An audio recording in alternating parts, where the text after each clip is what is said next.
Howdy folks, St. Chad here, and we're back with more Monster Loves You. We're doing a playthrough of the game through several generations of monsters to try to find some of the different endings. So each time you play through, it's a little bit different. This is the second episode in the series. So let's go ahead. We just grew into an adult. So we are an adult now. You'll grow stronger over time, but your personality is no longer as mutable as it was when you were young.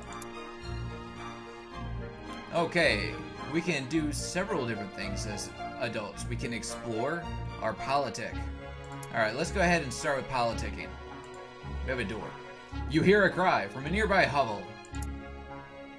Sasswaite, a new adolescent, doesn't understand how the windows in her hovel work.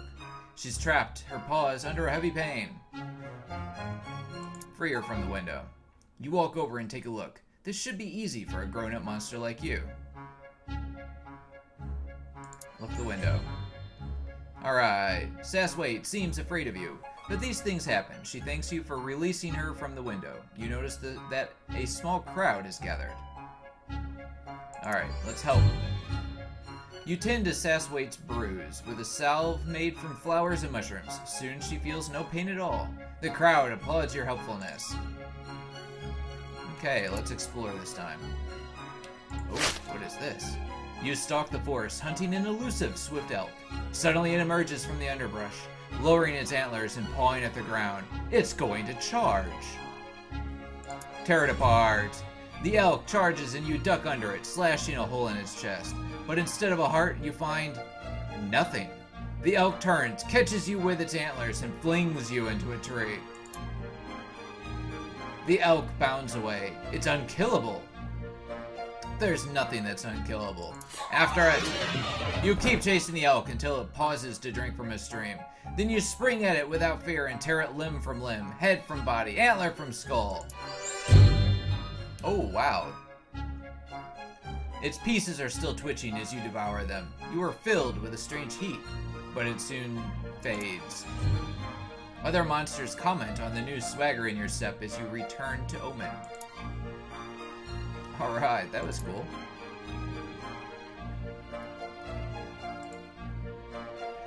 Today is the day of the Spinner 500, the big spider race. Winners are regarded highly by all around town. Let's do this. But your spider hurt her leg this morning. What should you do?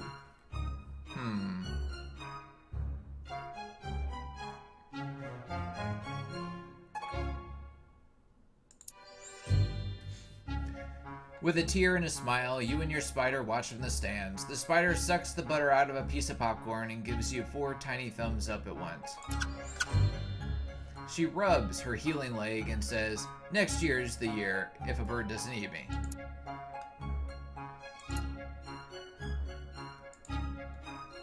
You and Gobclaws come across an ant and a grasshopper, both locked in a mortal combat. Each is biting the other's back leg. As you reach for the bugs, Gobclaws holds you back. Isn't there a legend about bugs and wheat? Maybe we should be careful. Silly Gobclaws. You shrug off Gobclaws and get back to what you were doing. Let's see. Not much meat, you mutter, and use the wheat stalk to scratch an itch. Gobclaw sighs and agrees, and you both move on. Okay, let's politic.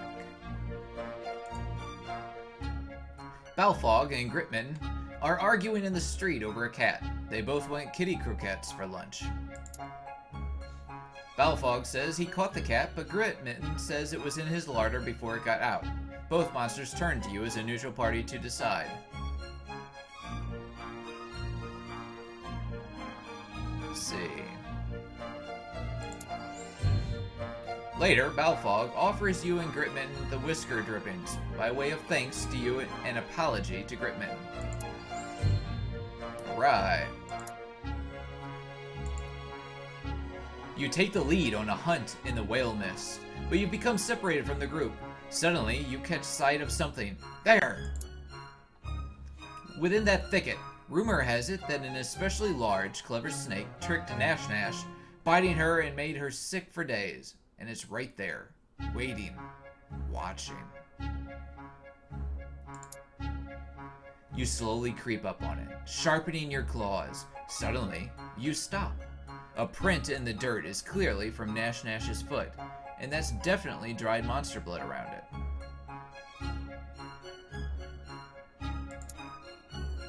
You perch on a branch above a crude snare and beat two rocks together to attract the snake's attention. This goes on for some time. Suddenly, the snake drops from a branch above you. You struggle, but it's too late. It crushes you with its terrible strength.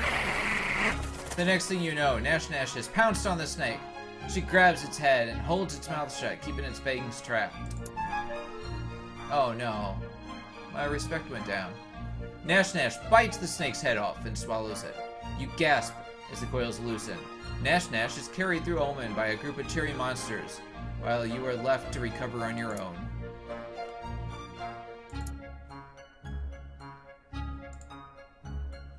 The spine doctor is treating two injured monsters in Portland Square. She breaks off her own quills and uses them like sewing needles. A little iron pot boils over a small fire, but it's just water. The doctor seems to have run out of something. Offer to get involved. You join the spine doctor, who accepts your help approvingly. How will you aid her? Let's see. The doctor nods to you and sends you to her hovel for a big clay jar. When you bring it back, she opens the lid, revealing hundreds of leaves, twigs, dead bugs, and human pills. She selects a few by feel alone and feeds them to the patients, who soon stir.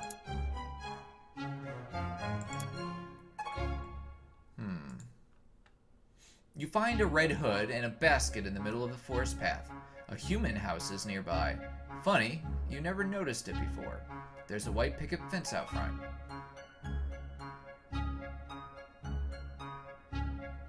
Let's see. There's a great deal of blood in the yard, along with a half-dead wolf, coughing weakly.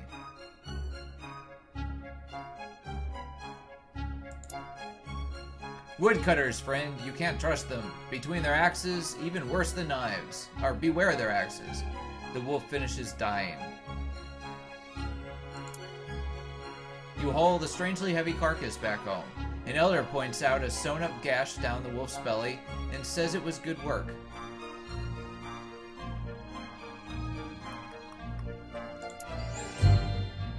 The elder is impressed with your honesty and says so.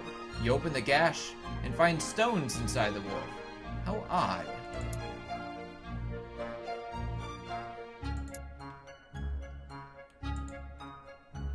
All of Omen is abuzz. Elders glare angrily at everyone, then look back at the broken sign at the town gate. You look down at the little piece of the sign you're holding and blush. Yes?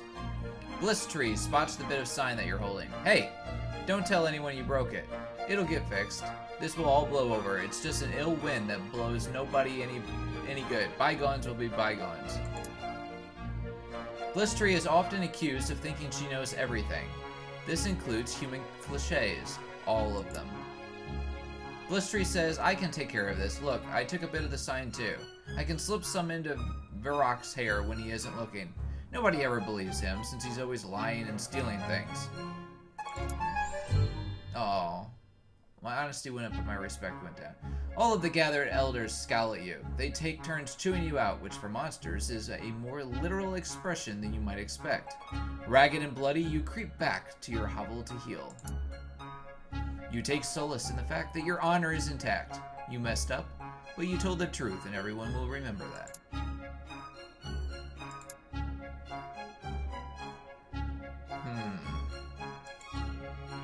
A pack of monsters set out to capture the honeyed bees, a special swarm that carries its hive along with it in small pieces.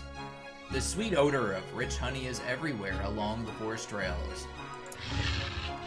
Bliss Tree says, me first, and I'm not sharing either. It's every monster for herself today. Nash Nash nods and flexes her claws as everyone splits up.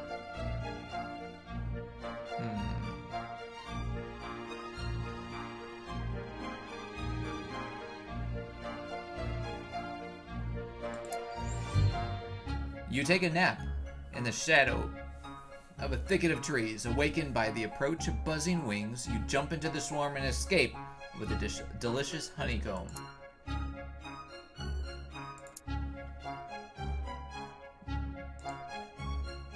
You show your newest collection of human artifacts to your neighbors. They seem suitably impressed and listen in. The truth is, you just found them in the woods, but everyone seems so interested it would be a shame to let them down. Monsters do love a story, so you could stretch the truth.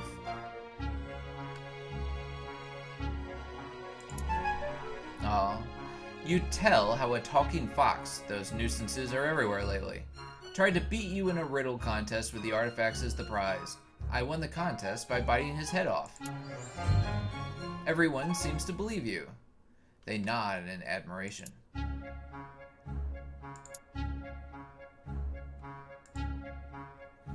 You come upon a scene of hundreds of frogs, all gathered on a steam bank. They're ribbiting back and forth in what is clearly a debate of some kind, watched by a stork. Ignoring the amphibian debate, you seize the stork and bite into its feathery body. By the time you've left, all the frogs have settled around the log. One of the elder monsters nods sagely. You just selected their new king for them. Nicely done.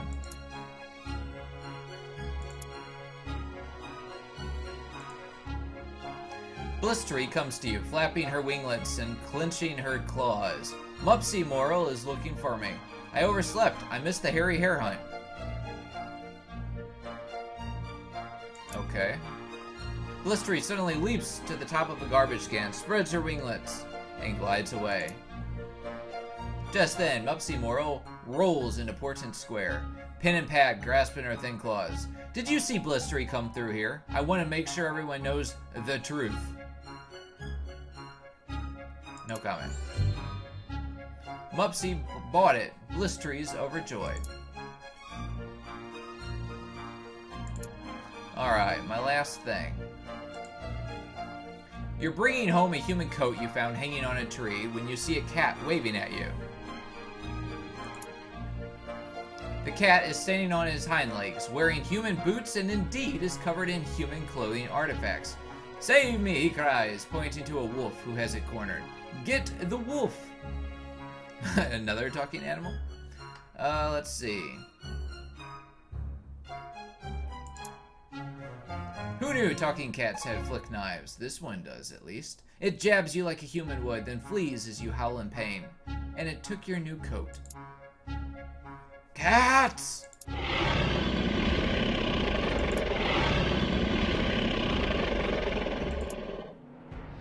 You're growing old, my friend. Your body is very soft and you drip slime everywhere you go. It's getting hard to leave your hovel. Go see the spine doctor. The doctor tells you that your time is almost up. You'll soon reach the end of adulthood, and you will either ascend to elder status or dissolve into slime.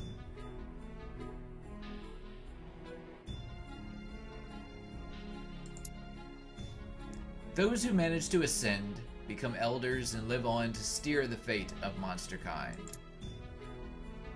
Okay, let's prepare. A group of elders is waiting at the door of your hovel. They've seen your drippings. They know it's time for you to dissolve or ascend. The elders of Omen surround you at the spawning vat. They've built a fire beneath a small cauldron. Your body is squishy and damp.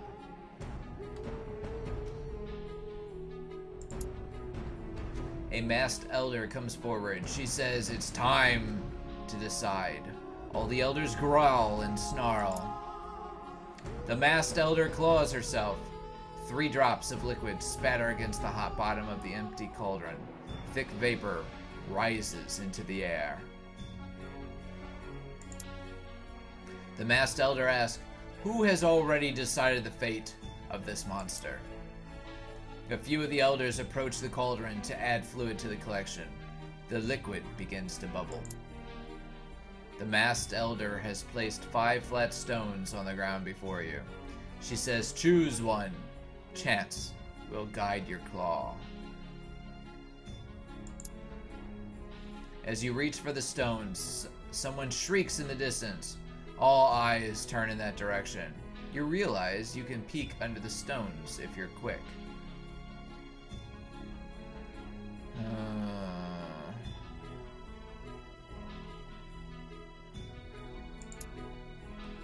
You wait a moment and the shrieking dies away. All the elders turn back to watch you. The other side of the stone is etched with a crude glyph. It shows a monster holding one claw up, speaking intently. The masked elder says, "Ah, honesty, but you have just passed that test." The other side of the stone is etched with a crude glyph. It shows two monsters fighting. The masked elder says, "We will test your ferocity." Two large monsters seize you from behind. They growl and try to pull you apart. Fight them both. You flick your claws out and squirm around to face your attackers. With a blood-curdling shriek, you give each one a face full of slices. Several monsters howl their approval and step forward, adding more fluids to the iron cauldron. You hold the cauldron, which contains the potentious infusion. It's heavy. You drink the bubbling concoction, then belch, then howl. Your body solidifies almost instantly. You're an elder now. Alright, 100% bravery, 98% ferocity, 21% cleverness, which kind of sucks. 62% honest, 100% kind, 68% of respect. You are now an elder. You are welcome in Znak, the oldest of the monster towns. In this stage of life, if you play your cards right, you'll be able to affect both the way monsters view humans and vice versa. Use your powers of persuasion wisely. Alright, it's politic. Elder Riddy wants to stop using electricity from the humans. It's making us less monstrous, he explains, and it is a human thing through and through. You shuffle forward and raise one claw, clearing your throat. All the elders turn to look. Riddy says, "Ah, you agree with me?"